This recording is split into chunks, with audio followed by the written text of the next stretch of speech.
What the Falcons do? Rise up. Welcome to Rise Up Reactions, the show we talk all things Falcons, NFL, Georgia sports, and in general, the sports news of the day. I'm your host, Dr. Lee Denning, lifelong sports fan and a Golden Hard Dog. And today, coming back to you with a quick video. I've been talking about some dynasty players. I'm not going to go into that today. I did want to talk about my projected 2024 draft order. Now, this is how I think all the teams based on my composite videos, which you can go back on my channel and watch.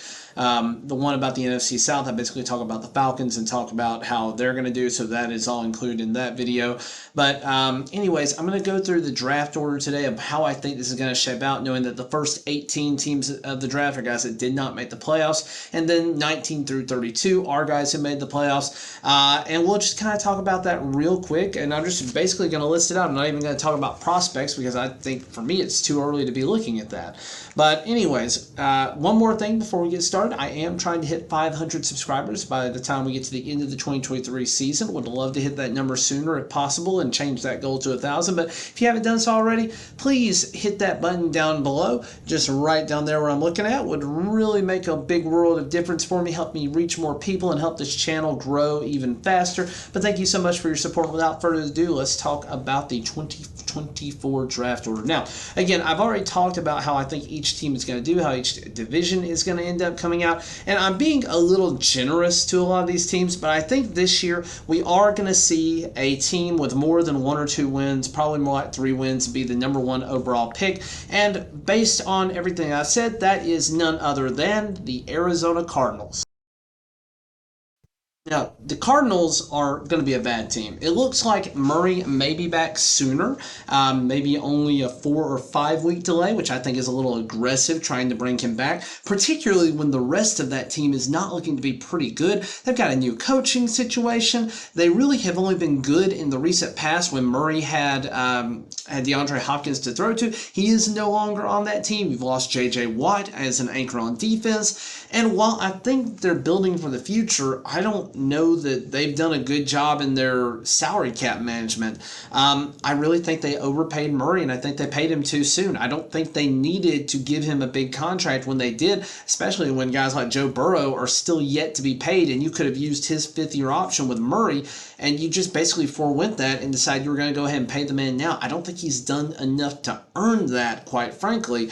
But again, they've done what they've done, and it's going to be for the better or worse of the team. So Cardinals are going to finish with #1 at 3 and 14. Then 2 and 3 could go either way. But again, I have the Titans being one of the worst teams in the league this year. I have them picking #2 overall. And then I have the Buccaneers, Tampa Bay going 5 and 12. Both of these teams going 5 and 12 and picking right after them. So far we're at Cardinals, Titans, Buccaneers for the first few. Then I move on to 4, 5, 6, which I all have at 6 and 11 wins, with the Raiders being #4, the Colts being #5, and the Texans improving but still struggling overall, being #6. And again, the Texans predominantly are going to struggle because of the quality of opponents that they have to play. Now, they could be better, could be a little worse, but I do think they're not going to finish with a top 5 pick. I think they're just going to be on the outside of it and showing improvement for the future. I think they're going to be in a lot of highly contested games.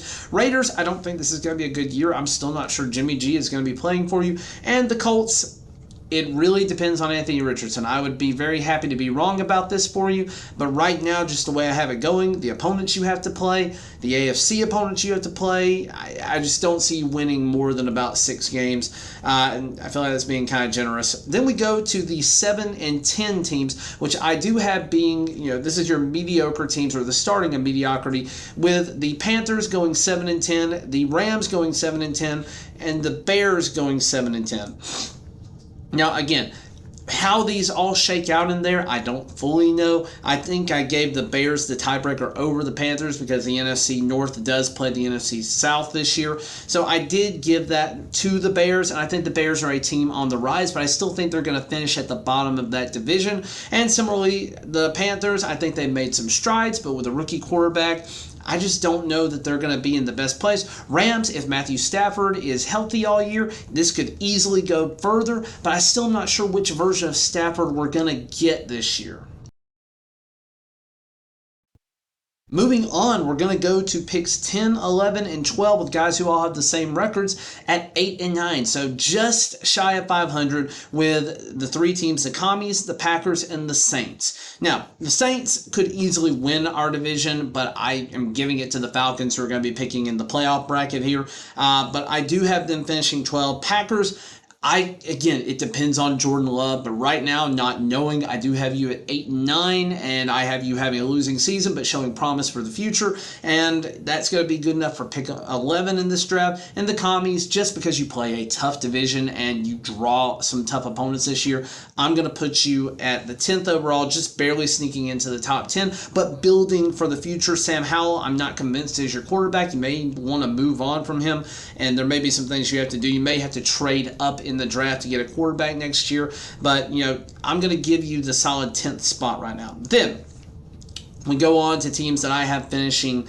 9 and 8. And that would be the Saints and the Patriots. So Saints and Patriots are going to be finishing 9 and 8. Actually, there's more than that here. Sorry, I meant the Patriots, the Browns, and the Vikings. I have all of them finishing 9 and 8 this year. The Patriots are going to be the weakest team in their division, predominantly because of quarterback play. Their defense will be great, but just you're going to have the weakest quarterback in that division, bar none. You have a solid run game, but that's about it. And I don't think that's going to be enough to win what should be a fairly high-flying division this year. So I'm going to give you a 9 and 8 record, and you don't make the playoffs. Browns, I'm giving you 9 and 8 just because, again, everybody in that division is incredibly tough, and you're going to miss out on the playoffs as well. And Vikings, I think you were a flash in the pan last year. I think you are a team that needs a lot of help to get better. You've got a rookie wide receiver number 2 in Jordan Addison. Kirk Cousins, this may be his last year, and you lost Dalvin Cook. Alexander Madison is fine, but again, a guy that I think you gave up on too soon. So I don't like what you did with Dalvin Cook, but again, it is what it is. So I have, again, Patriots are 13, Browns 14, Vikings 15. Now let's talk about the 10 and 7 teams that have a chance to make the playoffs but are going to just miss out. In the Steelers at 16, the Dolphins at 17, and the Broncos at 18. I can't put all of the 10 and 7 teams into the playoffs. It just isn't going to work. Or even the 11 and 7 teams here, or the 11 and 6. I have the Dolphins and Broncos both being 11 and 6. I actually had the Steelers, now that I'm looking at it, being 10 and 7. But either way, I can't put all of these teams in. And right now, I have the Dolphins and Broncos just missing out on the playoffs and finishing in that 17 and 18th spot. So solid teams, just you play in the AFC. The AFC is freaking tough. So that's the non-playoff teams, 1 through 18. Let's real quick go through the playoff teams. We have starting off, and again, I've already gone through my bracket. If you want to go back to that video, and feel free to watch it. But I have the Seahawks finishing with the 19th pick overall, losing in the wild card round. The Falcons, because of record, because of tiebreakers, going at pick 20, because I don't have us going beyond the wild card round, even though we get to host in a game. Have us hosting the Eagles, and the Eagles going on to the divisional round. So we're going to lose the wild card. Then I have the Giants after that. And again, this is all based on record and based on how we finish.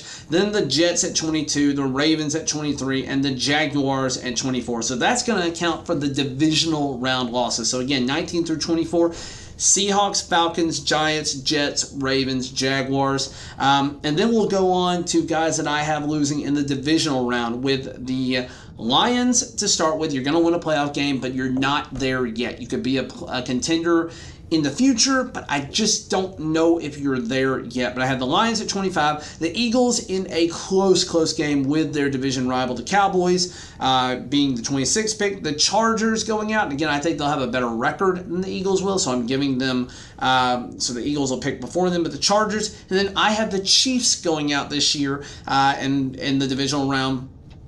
So we have the Lions, the Eagles, the Chargers, and Chiefs rounding out 25 through 28. Then we go on to our championship round losers, which will be the Cowboys at 29 and the Bills at 30 for record. And then finally, we go on to the Super Bowl losers in the 49ers and the Super Bowl winners in the Bengals at 31 and 32. But that's just my thoughts. Let me know what you think down in the comments below. Am I just way off on some teams? Do you have more hope than I do for some of these guys, particularly in the top 10 of the 2024 draft this year? Let me know what you think down in the comments below. And as always, rise up.